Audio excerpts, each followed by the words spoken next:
আল্লাহ তাআলা কিয়ামতের দিন সাইয়েদনা নূহ আলাইহিস সালামকে বলবেন, নূহ তুমি কি দাওয়াত পৌঁছিয়েছো তোমার উম্মতের কাছে? নূহ আলাইহিস সালাম বলবেন, হ্যাঁ আমি পৌঁছিয়েছি। এবার নূহের উম্মতকে আল্লাহ জিজ্ঞেস করবেন, এ নূহের উম্মতেরা তোমাদের নবী নূহ কি দাওয়াত পৌঁছিয়েছে?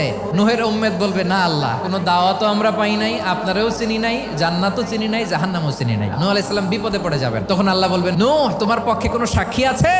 নূহ আলাইহিস সালাম বলবেন, আছে। কে?